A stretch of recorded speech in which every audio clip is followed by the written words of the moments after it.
I am a figure from the past, as some of you will remember me and many of you won't. I come from the Howard government. Remember us?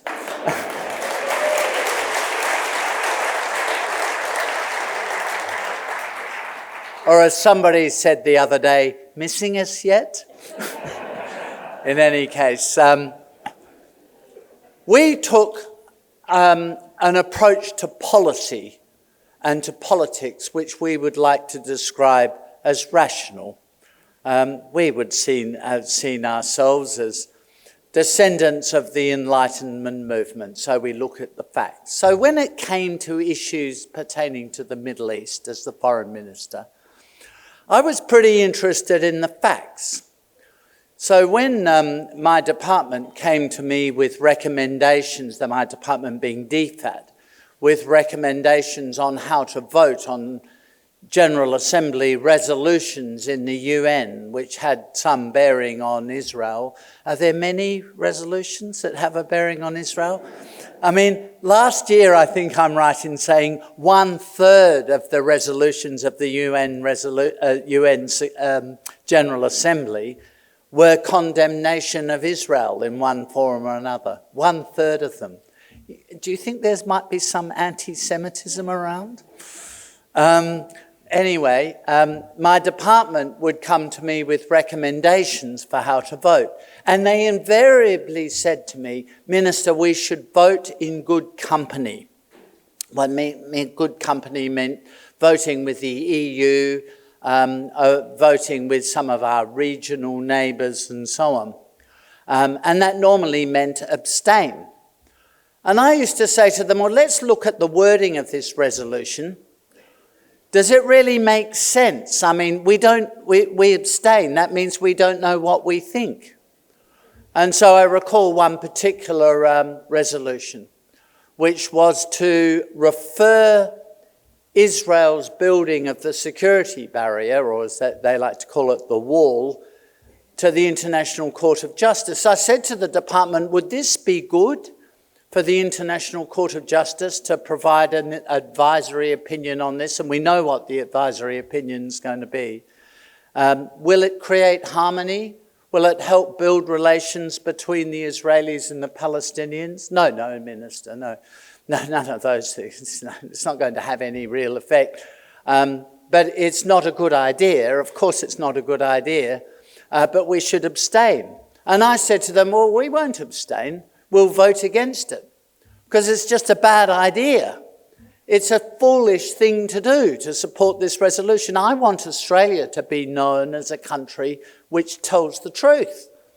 And the truth is, this is a bad idea. The Israelis are entitled to defend themselves from bombers and terrorists and suicide bombers coming across from East Jerusalem into West Jerusalem. They're entitled to protect themselves, surely. Yes, Minister, they are entitled. Well, then let's not refer this to the International Court of Justice. The ambassador rang me, the ambassador to the UN, I won't say who he was, rang me hours before the vote, and he said, Minister, do you mind if we abstain? Because otherwise we'll be in a tiny minority. I said, yes, I do mind. We are not going to abstain. We are going to vote against this. He rang me after the vote. He says, it's so embarrassing, Minister. There were only 6 countries that voted against this resolution. Us, the Americans, the Israelis, what is it? The magnificent land of the Federated States of Micronesia. Something like Guatemala, one of those Central American republics. Good countries, good people. Let's not knock them. So there were 6 of us anyway. And he said, it's so embarrassing, Minister. I said, it's not embarrassing. It's great that we did the right thing. And we didn't just support Israel.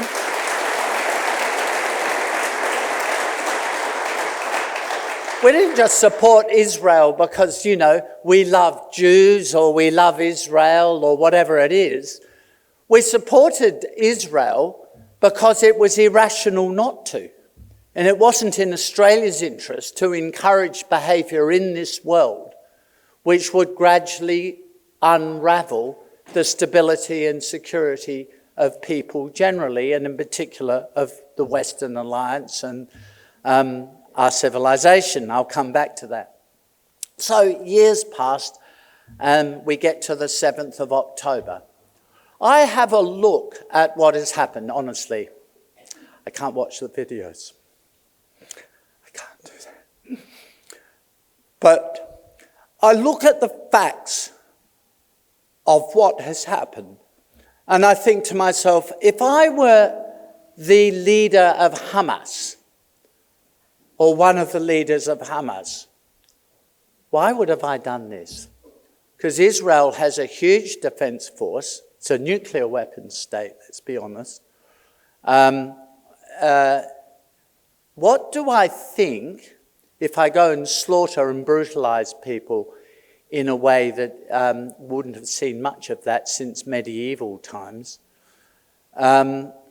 If I do that, what do I think? I'm the leader of Hamas, or one of the leaders of Hamas. What do I think the Israelis will do? What do I think their reaction will be? I bloody well know what their reaction will be. I know what their reaction will be. Huge anger, and the IDF will come in and come after us. I know that. So why would I do it? Why would I do it? Well, I think about this, and I think they have two motives. One of them is domestic, as in within the Palestinian community. Because the problem for people who are extremists like them, and these people, by the way, are not people who think Israel has a right to exist. They are not people with whom the Israeli government can negotiate a two-state solution. These are people absolutely committed to the total destruction of Israel. The total destruction of Israel. So what am I planning? What am I doing here? Well, I'm the Hamas person. Number one, I want to destroy the Abraham Accords and the negotiations that Israel was conducting with the Saudis at that time. I want to destroy the relationship between Israel and Arab nations. So I don't think the timing was a coincidence. Clearly wasn't. I don't think the Iranians chose the timing. They're great supporters, of course, the Iranians. But I think from intelligence sources, I think the Iranians were surprised by the timing of the attack. But I think Hamas was driven by trying to create chaos to destroy the negotiations between Israel and the Saudis and undermine the Abraham Accords, because they want to destroy Israel. And so Israeli diplomacy with the Arab world is the last thing they want. And the second thing is that as the Hamas, you know who the Green Prince is. People like that who have been involved in Hamas will tell you they always benefit from chaos.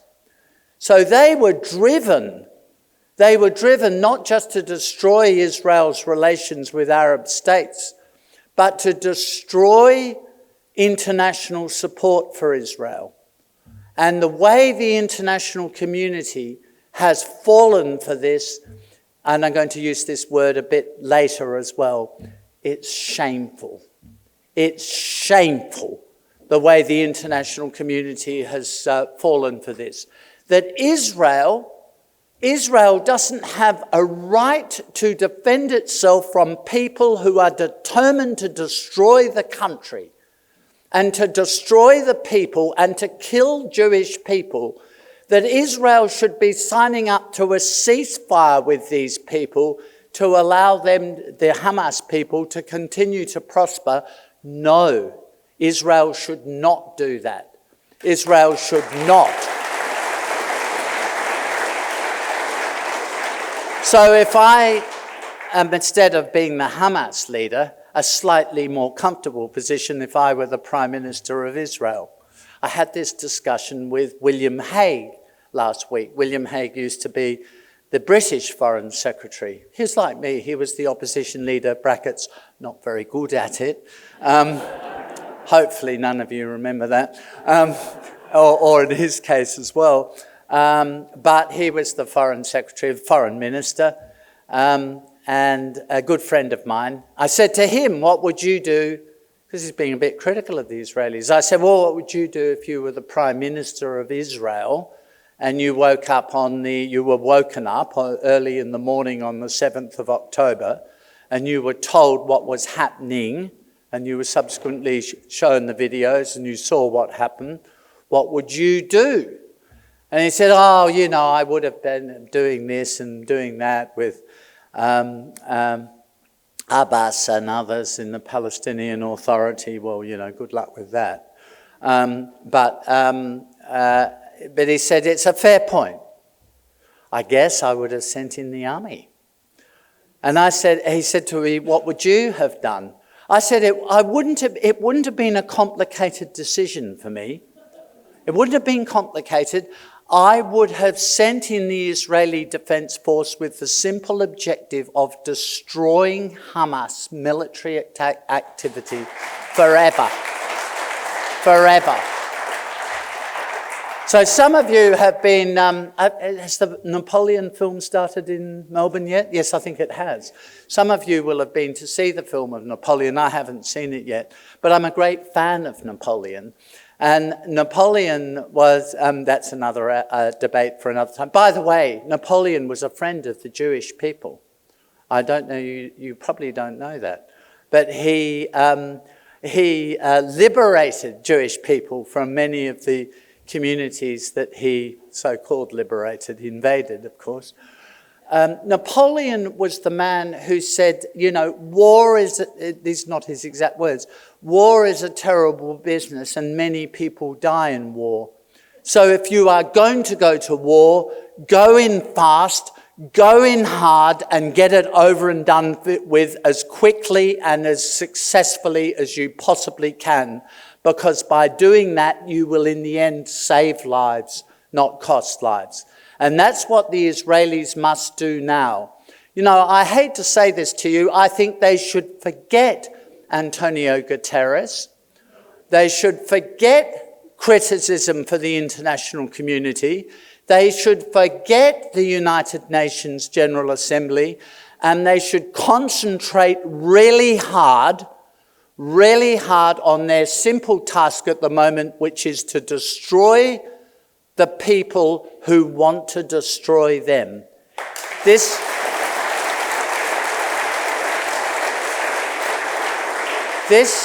by the way, this is an existential, you hear that word a lot. This is an existential challenge to Israel and to the Jewish people. What is it? 40% of Jewish people live in Israel. 40%, something like that, of all the Jews in the world live in Israel. This is an existential threat to them, and they just have to prosecute this war, of course, minimizing the civilian casualties as best they can, but prosecute this war ruthlessly, effectively, but quickly. And the more there are calls for ceasefires, the more there are pauses and, humanitarian interventions and so on, so-called humanitarian. A humanitarian pause, by the way, humanitarian meaning be humane to the Palestinians, forget the Jews. Think about that. Humanitarian pauses, the more of those there are, the longer it is going to take to get rid of Hamas, if it's possible at all. So Israel just has to concentrate, and Israel's friends have to support them in concentrating on getting that task over and done with quickly. I was appalled. None of you are probably agreeing with me here. I was appalled when the Secretary General of the UN, who has lived as the Secretary General of the UN through any number of crises, wars, attacks on civilians and so on, in all parts of the world, in Central Asia, in Nagorno-Karabakh recently, 100,000 Armenians were driven out by the army of Uzbekistan. In the Democratic Republic of Congo, thousands upon thousands of people, including women and children, are killed every year. There are endless civil wars in other parts of the world, but apparently the Secretary General of the United Nations doesn't think it's worth triggering Article 99 of the UN Charter to demand a humanitarian pause or a humanitarian ceasefire in any of those conflicts, only the one that involves Gaza. It's the only one. It's the only, you want to think about that. And there isn't anti-Semitism in the UN. I think there might be. I think there might be. And don't you forget that. Anyway, my point, if I leave one point with you, is that Israel, I mean, it's not a nice thing to say in a way. Israel just has to be ruthless, do the job, get the job done, and then that's fine. Happy to sit around and talk about some medium-term political settlement. But until the job is done, there will never be any hope. Understand that. I mean, if you follow Guterres and you know, people like that in the UN, if you followed their advice, you'd have a ceasefire now. What are Hamas about? What do these people think? Hamas will be back again. They'll be firing their rockets, they'll be sending their paragliders and so on across back into Israel. Of course they will. I mean, don't be silly. Of course they will. And we'll be back to where we started. And how many lives will then be lost if we keep this cycle of violence going? So they've got to be done over now. And then when they've been done over, we can start talking about new arrangements. And I know people like the Americans, the British and so on are behind the scenes working very quietly within the Palestinian territories to try to shore up some moderate opinion. I'm not sure about President Abbas. I'm not sure whether he is so moderate, but anyway, trying to find some moderate opinion and get the help of the moderate Arab states to try to, beat some sense into the Palestinians and put them into some negotiating position. But that's not going to happen. That's not going to happen for as long as Hamas run Gaza. So I have only one other point to make, because I've spoken for far too long, and you've sat here all night listening to speech after speech, by the way, as I've wrestled with Australian Airlines. Remember the Howard government? Remember how planes used to leave on time? Only if you're old will you remember the time when planes used to leave on time. Anyway, I agree that this is a civilizational issue, because I want to just talk briefly about Australia.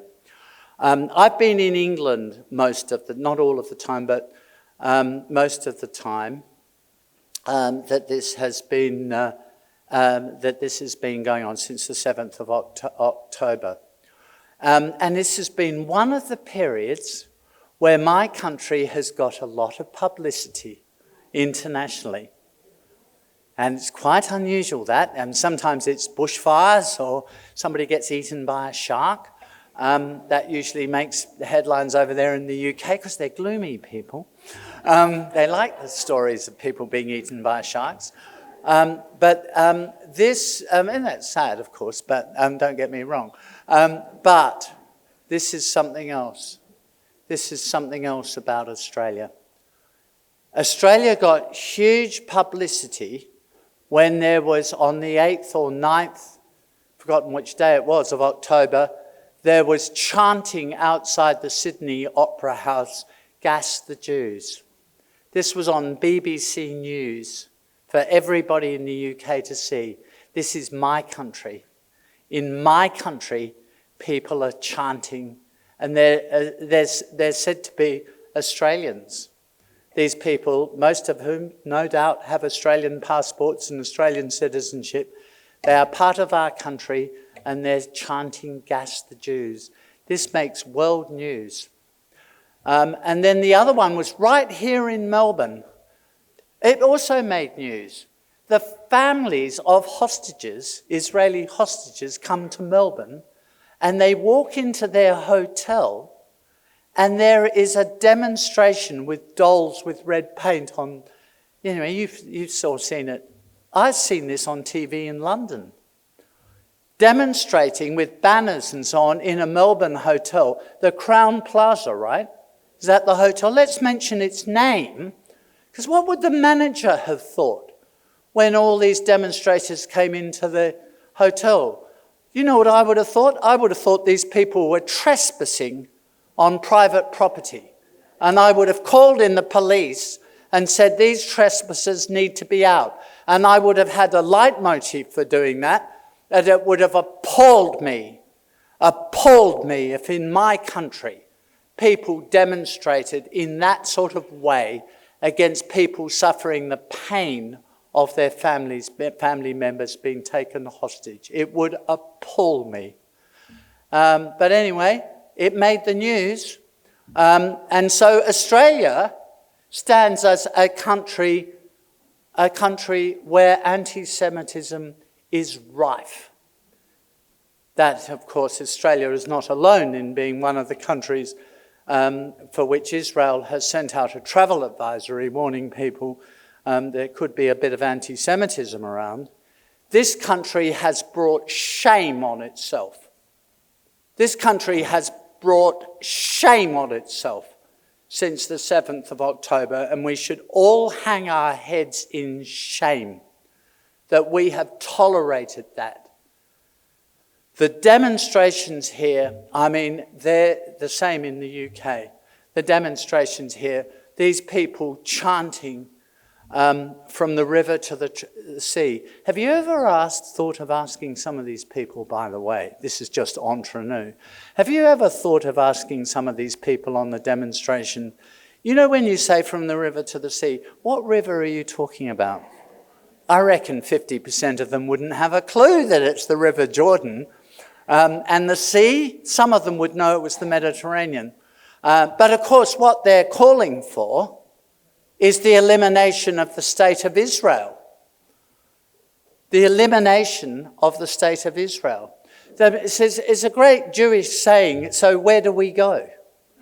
I mean, where do they all go? All these Jews in Israel, 7 million out of 9 million people, 80 or so % of the population. Where are they supposed to go? Just run that by me. And they think they might go to Europe. But a lot of them, Europe hasn't always been very friendly to Jews, has it? And what about the ones who are in the Middle East, as I wrote in a column the other day, in that column you were referring to? I think in the 1900s, something like 30% of the population of Baghdad was Jewish. I know that sort of famous Sassoon family came from Iraq. Siegfried Sassoon and so on. It didn't seem to be terribly popular in the Arab world and in Gaza. How many Jews live in Gaza? You don't live in Gaza if you're a Jew. You die in Gaza. So where are these 7 million Jews meant to go? I mean, they don't think about this, and they don't care. Why is that? It comes out of our schools and universities. This is this sort of critical theory, critical race theory, critical theory, postmodernism, and so on. I don't think you should underestimate any of this and the role of the universities in this. When I was thinking about what I would say, I must have been going on over time now, but when I was thinking about what I would say to you tonight, I was thinking about Napoleon and, if I were the Prime Minister of Israel, like Napoleon, I'd do him in. That's what I'd do to Hamas. I'd just do him in. And when I was thinking about critical theory, and when I was thinking about postmodernism, I was thinking about something really interesting. It was the testimony of those 3 university presidents in America, Harvard, MIT, and Penn State, those 3 presidents of universities before a congressional committee. And these were asked, these 3, all women, were asked, not that that's relevant, I mean, I'm not saying that. Men would have been given, trust me, men would have given exactly the same answers from university. So they were asked, is calling for the genocide of Jews against your university policy? And they said, each one of them, I don't know if you've seen this, each one of them said, it depends on the context. And I'm thinking, calling for the genocide of Jews depends on the context? It depends, they said. What does that mean? It depends on whether they're actually about to commit an act of genocide. You can call for genocide, that's all right, as long as you don't commit genocide. It's not all right. It's not all right. And one of them has resigned, the woman from Penn State. And the other 2 should resign as well. They should resign. And if they don't resign, they should be sacked. And the reason I think they should be sacked, and the reason I think they should be sacked is clear. But what they have done is open the door for you and everybody to see what is happening in our universities, in America, in the UK, and let's be honest, right here. It is this whole critical theory concept where the world is divided into 2. Everything is divided and seen it's a sort of Marxist concept. Everything is seen in terms of conflict, of the oppressor and the oppressed. The colonialist is the oppressor, the colonized are the oppressed.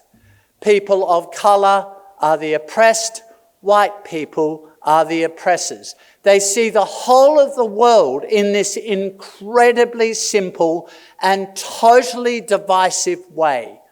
And so they don't care about the human rights of the oppressors, they only care about the human rights of the oppressed. They don't care about discrimination against the so-called oppressors, they care about discrimination against the oppressed. Now, I agree with them. Why would we be in favour of discrimination against anybody? Isn't that the liberal, I mean small L liberal, I'd like to think big L liberal on a good day, but small L, isn't that the liberal, enlightenment-driven view of how the world will best work? It'll struggle by successfully. If we tolerate all sorts of points of view, we judge people on the content of their character, not the colour of their skin.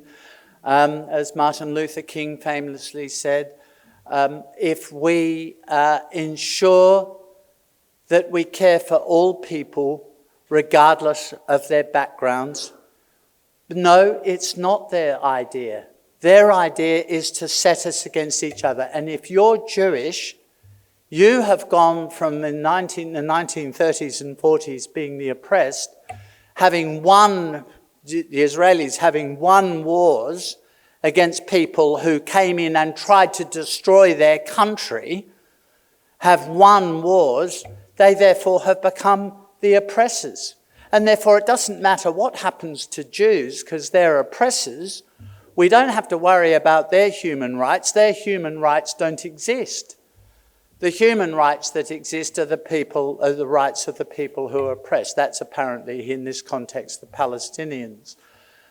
So, I mean, I think this is a huge issue. It's a huge issue. And I think so I must finish because I've gone way over time, haven't I? But I spent a long time coming here, I can tell you. So, and I know you're good people. I know you're good people. But I will finish by reiterating really, what has been said already. I think Jonathan Sacks, who some of you will have heard of, was the British chief rabbi, he's dead now. He was a huge figure, Jonathan Sacks. He was a wonderful person. And he used to say, one of his sayings was, well, you British people, and I say this to Australians as well, you Australian people, they go for the Jews and then they'll go for you. They'll go for the Jews and then they'll go for you. And bloody well, don't forget that if you're not Jewish. Don't forget that. When they're going for the Jews, you're next. You're next.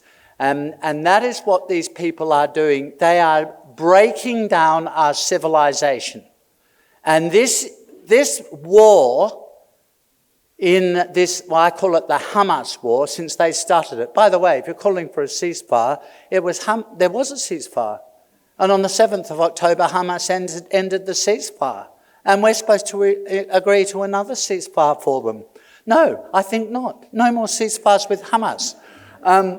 The point is, this is a civilizational struggle. This is a civilizational struggle. And we have to rally together. We have to rally together behind Israel, behind the Jewish people, and behind the liberal idea, small L liberal, the liberal idea of a civilized society. That is what we're dealing with here. This is not just a small war in the Middle East. This is a civilizational struggle. This is hugely important. So you are donating money to Israel, which, well, I don't know who in Israel is going to receive this money. But the Israeli Defense Force, I'm thinking of them. I mean, you know, some of their soldiers get killed and wounded. I'm thinking of them. They need all the help they can get, and they should get all the help that they can possibly get. And so do the Israeli people. The Israeli people need to know there are people around the world who will support them, not just Jews around the world, but there are people way, way, way beyond the Jewish community who will support them. So tonight is a really important night. And, you know, put your hands in your pockets and make sure you raise the money. Thank you.